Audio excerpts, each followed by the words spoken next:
It was classic Robin's Edinburgh show. Humour. Criticism of himself. Emotional heft. Yes. Humour. Emotional heft. Big finish. Yeah. yes. It's the Robin's template. Elephant in the room. Yeah. And no jokes, please. The man Ellis is a married man now. Since the last podcast. Yeah. Congratulations. And may I say, Ellis, yeah. what a lovely wedding. It was a good one. And also, I was flabbergasted in a good way. I went to the bar, feeling very generous, offered to buy everyone a drink. Get to the bar, they refused to let me pay. Yeah. Then I thought, now let's put £1,000 behind the bar. And What a good. That's exactly what I thought. I thought, what a you good have to buy your own drinks. Yes. Not a penny did I spend all night. No. Very good. Absolute gentleman, mate. Have another bill, yeah? So if you could join the Patreon, it'd be very helpful. It'd be really helpful. Otherwise, I'll be back in Aberystwyth before he planned it. It was an act of hubris on my part. I hadn't fully appreciated just how many people were going to turn up. If you could join the Patreon, that would be great. Really because helpful. It was a Patreon. It was a free bar all night for 235 people at London prices. And not just that, mate. By the way, they were upselling like a bastard on the bar. And I was very pleased. Oh, Christ. Yeah. Do you want a large? Yeah, go on. A large is fine. They were even Do you want a row of upselling. shots for no reason? They were even upselling to the children. My nephew Oshan said, "Could I have a pineapple juice?" Yeah. And they said, "Do you want a pint?" And because he's 10, he went, Do you want me to Yes, stick rum I in do. it? I don't know what that is, but yes, I do. Do you want me to put a large rum in that for you? Yes, please. Hand it over to Mum. Nice food, mate. Lovely food, good music, and a free bar, and great company. Was good. Yeah, Good the DJing. company was good.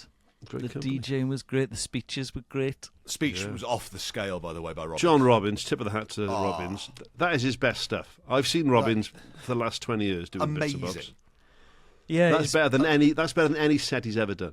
Yeah, And he's won the Edinburgh Comedy Award. yeah. God knows how, but he has. I mean, He's won the Perrier Award with not his best material, as it turns out. That's what his best mate Robin said. That's his best ever performance. Yeah. oh, easily. It was unbelievable. It was good. Like, unbelievable. It was. I think Barry Glendenning on TalkSport said it was the third best man speech he's ever seen. Oh, okay. I love that. I'd like to see the other two. So would I. And that's not necessarily because Barry was stood next to us during the speech, and I'm not sure that's what he actually thought. I think he was his best. Yeah. It was it was classic. It was classic Robin's Edinburgh show. You know, humour. Criticism of himself. Emotional heft. Yes. Humour. Emotional heft. Big finish. Yes. Yeah. It's the Robin's template. It was very good. Well, it works. Absolutely. Unlike my wedding, where I think I mentioned before, my dad asked me on the day if it were traditional for the father of the groom to do a speech. I said, you know, it's not, Dad. It's the father of the bride. And the It's a best family man. tradition, actually, Michael. He said, well, would you mind if I did a speech? I said, well, if you really want to do a speech, mate, do a speech. Right. So he went on before my best man Good lad. and did probably half of his stuff. Good lad. Did he Do you talk to know him the what? night before and steal gags as well? Someone who I won't name, but who was a listener to this podcast, a friend of mine. We were talking about speeches, and he said, I told my best man, there's one rule, no cocaine before food. That's all I'm asking. There we are. A promise that wasn't kept. There was one rule, guys. And reflected in the quality of the speech. Wow. Yeah. Wow. I won't say who it was. But Lots of repeated anecdotes. Yeah. And anxiety.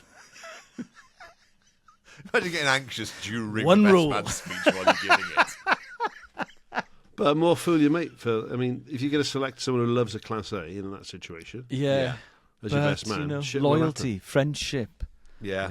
We just had a long discussion about how you can't choose your friends. happen. Obviously, a one-way street, mate. Yeah. That's Oh, the thing. interesting. You know what I mean? Okay. Where's his loyalty? That's the That's most interesting. nervous. I've seen all of Robin's shows, John's shows, and I went to the last one he finished at the Apollo. I was at that. It was fantastic. You know, he's world class. That's the only time I've seen him that nervous. He paced for about 6 hours before his speech. Yeah. He didn't say hello to anyone. He was just walking. He was just editing.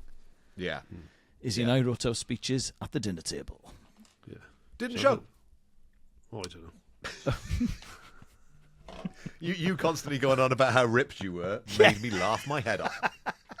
There's not been enough talk about how ripped I am. Well, she said she was going to riff on kindness brackets general, and then she never ever mentions the hard yards I put in at the gym. You know, Yeah. I may as well walk around in a straitjacket because Izzy doesn't notice. Yeah. Men notice, but Izzy doesn't. She couldn't care less. I've been watching back on the bike again, watching the Vikings Valhalla, as I've been mentioning. What is the Vikings Valhalla? Because you keep mentioning this, but I don't know what it is. Well, so I just wanted a thing that I could watch. So down in the bar, so you're back on a fitness trail for context, yes? Yeah. So where the bike is, I got a bike in the bar and I got a bike in the house. Not in the bar, in the gym. Freudian slip. Right. So the bike in the gym is where the DVD player is. Right. You got a bike in the bar. No, in the house. In the gym. Right. Sorry. Right. So the one in the gym. Is where I can go and watch box sets of like The Rocket Files, Kojak, Starsky and Hutch, Minder, Professionals, all that sort of thing. It is a life, isn't it? Yeah. The one in the house, character active anything. I've got to watch TV, right? Because I haven't got the DVD. Nothing worse, mate. Because on TV you couldn't find those things, surely. Well, you can, you just but named I don't. A bunch of things where if I don't know what UK Gold is. Yeah, called but you're these gonna days. have fucking YouTube versions or shit like that. Nothing worse. No. I want an it's HD, Minder, mate, Blu-ray, but mirrored. Blu-ray Minder. Yeah. So, but in the house, it's got to be TV. Okay. First time I did this in lockdown, I had the DVD player in the house because I didn't have a gym, right? So, so now, I thought, right, I want to train in the house for the cardio for now because I'm I'm 21 stone, and if I have a heart attack, I'd rather be in the house than in the gym. That's fine. I hadn't thought of it that way. Yeah. Pros and cons. The pros are there's a chance I might get resuscitated. Cons are my family will see me die. Right? Yeah. That's it. That's difficult. That is. Is it? I'll be honest. I wrestle with it myself, Steff. To be honest, you've got to wrestle with your conscience a lot there for that one. I would say. Yeah. So I thought, right, until I get down. I thought I was doing the best thing, but they're all looking at me. Until I get a bit healthier, I'll train in the house. Is the thing. Yes. So I thought, right, I need something to watch. Okay. But it's got to be something that I find interesting, and it's got to be something there's a lot of them, and they're about an hour long. Mork and Mindy. Yeah, I don't think Robin Williams is very funny. No, okay, fair, not that then. Whatever. No, not in stand-up. Interesting. No. So I thought I was watching Vikings, because I remember hearing about Vikings about 10 years ago. Yes. The big Netflix extravaganza. Yes. The thing that sort of launched Netflix as a serious TV maker. Okay. But it turns out that it's Vikings Valhalla, which is it's the same universe, but it's like 100 years later. So there's no characters the same. So it's the second series, but I can go back and watch the first one and it won't impact it. But it's just fucking brilliant. Number one, it's great, and I'm enjoying it, and it's the right length, and there's cliffhangers all the time, so you want to get back on the bike and watch the next one. But number two, King Harold, I don't know what the actor's name is in what I would say the perfect man shape. Yeah. But here's the thing. This happens in Hollywood all the time. In the first series, we call them not seasons, so I'm going to call it series.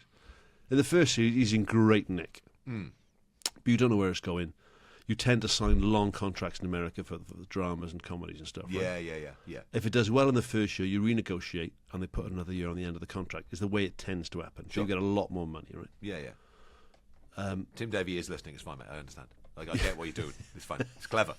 He listens to all your stuff. Little subliminal messages. Well, you look at Ghost, listens for to instance, Demon right? Seed, Ghost he goes to loves it. America. He loves Demon Seed. Ghost goes to America. No, he doesn't. Ghost. Delete Ghost- them. Delete Ghost- the episodes before Tim listens. Ghost goes to America. They all make decent money off it. It goes very successfully. The second series of American Ghost, I was reading the other day, they renegotiate all their contracts. So the main players now are on $250,000 an episode, right, for the US bloody Ghost. 24 episodes. Thank you very much. Anyway, between first and second series, the actor playing King Harold has obviously gone to one of those Hollywood trainers and may or may not have enhanced his diet, right? It happens. Because he's in fucking wicked nick now. Like, he's a good-looking bastard as well. Mm-hmm. And, yeah, I mean, if Kelly hasn't seen it, because I tend to do it in the morning, but... you hide it from her, if anything. Yeah, Christ. Don't watch that. Don't watch it. You just couldn't compete with him. Yeah. If he walked into a room, I would defy any woman. If the bloke playing King Harold walked in a room... Yes. In character. Yes. In all that Viking in leather character. gear. Okay. Yeah. All the gear. Yeah.